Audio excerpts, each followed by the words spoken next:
ఏర్పడిన 16 నెలల్లోనే రాజమండ్రిలో తెలుగు విశ్వవిద్యాలయం ఏర్పాటుకు ముందుకు రావడం గర్వించదగ్గ విషయమని మాజీ రాజ్యసభ సభ్యులు యార్లగడ్డ లక్ష్మీప్రసాద్ అన్నారు.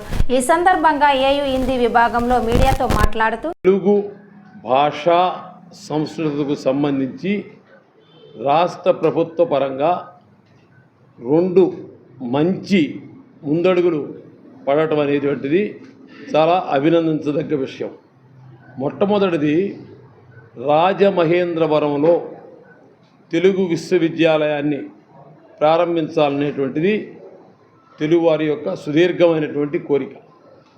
రాష్ట్ర విభజన జరిగిన తర్వాత పొట్టి శ్రీరాములు తెలుగు విశ్వవిద్యాలయం ఏదైతే ఉందో హైదరాబాద్లో, దాన్ని వారు సురవరం ప్రతాప్ రెడ్డి గారి పేరు పెట్టుకున్నారు. వాళ్ళ రాష్ట్రం, వాళ్ళ ఇష్టం, మనకేం అభ్యంతరం లేదు. అయితే ఆ తెలుగు విశ్వవిద్యాలయం మనకు లేకపోవడం అనేది చాలా బాధాకరమైన విషయంగా ఉండేది. దాని మీద సుదీర్ఘమైనటువంటి పోరాటం చేయడం జరిగింది. దీనికి రెలవెంట్ మ్యాటర్ అంతా కూడా మీకు ఇవ్వడం జరిగింది.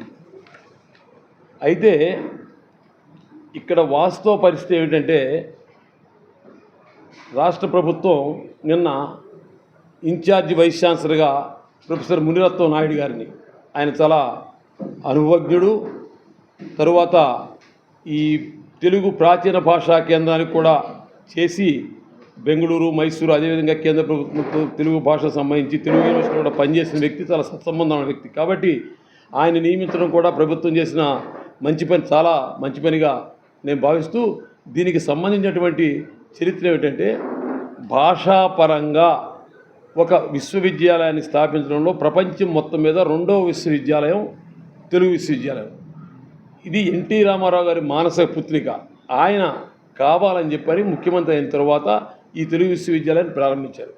మిగతా విశ్వవిద్యాలయాలకి ఛాన్సలర్గా గవర్నర్ ఉంటారు, కానీ ఎన్టీ రామారావు ముఖ్యమంత్రి ఉన్నప్పుడు ఆయనే దానికి ఛాన్సలర్గా ఉండి దాన్ని రోజు దినదిన ప్రవర్తమానంగా ముందుకు తీసుకెళ్లాలనే తపనతో ఆయన ముందుకు పనిచేశారు. కానీ అయితే విషయం ఏంటంటే, ఈ తెలుగు విశ్వవిద్యాలయంలో 22 సబ్జెక్టులు ఉంటాయండి. 22 సబ్జెక్టులు. 22 సబ్జెక్టుల్లో ఆంధ్ర ప్రాంతంలో 3 కేంద్రాలు, రాజమహేంద్రవరం, కూచిపూడి, శ్రీశైలం. తెలంగాణలో హైదరాబాదు, వరంగల్. ఈ 22 కోర్సుల్లో సబ్జెక్టుల్లో కూడా కూచిపూడి నృత్యము, యక్షగానము, అదేవిధంగా రాజమహేంద్రలో తెలుగు సాహిత్యం, అదేవిధంగా శ్రీశైలంలో ఇంకో సబ్జెక్ట్. అంటే కేవలం 3 సబ్జెక్టులు మాత్రమే ఆంధ్ర ప్రాంతానికి పరిమితం అయ్యి, మిగతావన్నీ కూడా హైదరాబాద్లోనే ఉన్న కారణంగా గత 12 సంవత్సరాలుగా మన విద్యార్థులు చాలా ఇబ్బందులు పడ్డారు, చాలా కష్టాలు పడ్డారు. అడ్మిషన్స్ లేవు. తర్వాత రాజమహేంద్రవరంలో అసలు స్టాఫ్ కూడా అక్కడ లేరు. ఇటువంటి నేపథ్యంలో రాష్ట్ర ప్రభుత్వం చొరవ తీసుకుని ఈ విశ్వవిద్యాలయానికి ఒక కులపతిని నియమించి ఈ పని ప్రారంభించడం అనేటువంటిది చాలా అభినందించదగ్గ విషయం. అయితే ఇక్కడ కావాల్సింది ఏమిటంటే, చాలా ఆశ్చర్యపోతారు. ఈ విశ్వవిద్యాలయం ఇంకా ముందుకు పరుగులు పెట్టాలంటే దానికి కావాల్సింది కేవలం 50 కోట్ల రూపాయలు.